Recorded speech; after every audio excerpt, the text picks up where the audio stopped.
la dernière présentation, la dernière pitch entreprise aujourd'hui, c'est Christophe Norroy des Atonis. Alors, c'est 4 minutes pour vendre son entreprise, pour vendre le pourquoi, le quoi, le comment et qu'est-ce qu'il y a pour vous, pour les clients.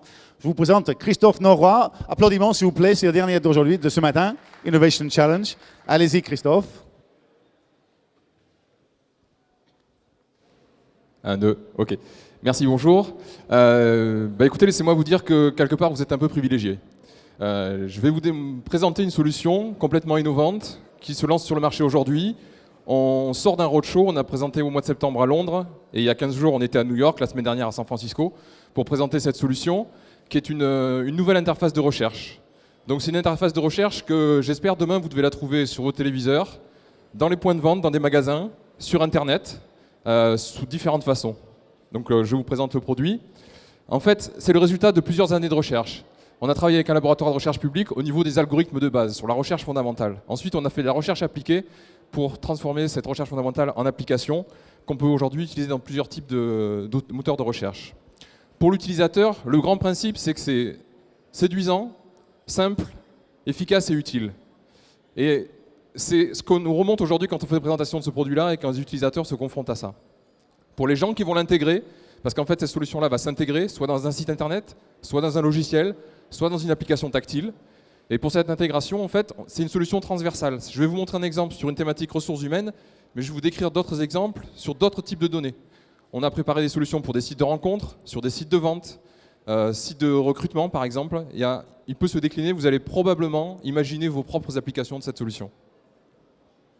Alors le plus simple pour moi, c'est de vous montrer. Ici, on a un principe, une recherche. C'est un prototype pour Alstom. On a un groupe de personnes, on cherche une personne dans la société. Donc là, les critères, ce sont des compétences, ce sont des lieux géographiques. Et donc en fait, je vais prendre un critère. Donc je prends un premier critère. Ici, c'est une compétence usinage 3 axes, métier d'Alstom. Mais vous pouvez transposer ça à n'importe quel contexte. Sont sortis du lot un groupe de personnes. Tout ce groupe de personnes, ce qu'ils ont en commun, c'est qu'ils ont le critère que j'ai choisi.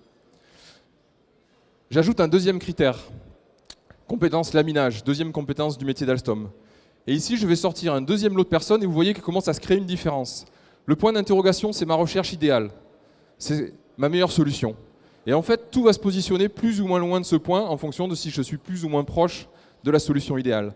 Donc ceux qui sont sur la première ligne, ils ont les deux compétences que je recherche. Ceux qui sont sur la deuxième, ils ont une des deux compétences, l'une ou l'autre. Une des valeurs ajoutées, c'est que dans notre solution, on va pouvoir donner de l'importance à un critère. C'est-à-dire que le critère, il est là, mais peut-être qu'il est moins important que le premier. Donc ici, je diminue l'importance du laminage par rapport à l'usinage. Donc cette deuxième ligne se sépare. Certains s'éloignent de la meilleure solution parce qu'en fait, parmi les deux compétences qu'ils ont, c'est celle qui est la moins importante. Ici, je change la pondération. Intérêt aussi, c'est que nous, dans notre solution, on voit ce qui est autour du meilleur résultat. Parce que parfois, ce qui est le plus proche n'est pas forcément la solution que je vais retenir. Donc dans ce qui est autour, je peux prendre un élément et cet élément devient le centre de ma recherche. Et donc du coup, ma carte se réorganise pour me dire qui est proche de cette solution-là. Donc voilà le mode de fonctionnement. Ça, vous pouvez le transposer sur différents types de solutions. Un jour, j'ai voulu acheter un aspirateur sur le site de Darty. Je me suis aperçu qu'un aspirateur, il y avait environ 10 critères pour le choisir. J'ai rêvé d'avoir cette solution-là en disant, moi ce qui m'intéresse, c'est que je le veux avec sac ou sans sac, et s'il est silencieux, et s'il est économique, et s'il est anti-acarien. Et maintenant, si je dis que finalement le fait qu'il soit silencieux, c'est peut-être moins important que le fait qu'il soit économique. Et je vois les articles qui se positionnent, qui changent de position, et je trouve celui qui me plaît le plus. J'en trouve un qui me plaît, je le prends, je centre ma recherche dessus, et je vois tous ceux qui lui ressemblent. Je cherche un appartement ou une maison, ça c'est le cas réel de la vraie vie. Vous avez une idée de ce que vous cherchez, mais quand vous commencez à visiter, vous allez voir quelque chose, vous n'avez pas pensé au départ. Vous dites, tiens, finalement, la prochaine visite que je fais, ça je le veux. Dans Eyes, c'est ça. Je prends des critères, je dis ça c'est plus important, moins important. Vous regardez avec votre mari, votre femme, vous n'avez pas les mêmes critères d'importance, vous changez. Et puis vous trouvez une maison qui vous plaît, pas la plus proche, celle qui est un peu à côté. Et celle-là, vous la prenez et vous dites finalement qu'est-ce qui ressemble à ça. Voilà ce que c'est Eyes. Et ça, c'est dans des logiciels, c'est dans des sites internet, et c'est dans des mobiliers tactiles pour que dans un magasin, vous ayez cet outil-là pour faire votre choix aussi. Comme je vous disais, maintenant, à vous d'imaginer vos applications. Stand 18. Merci.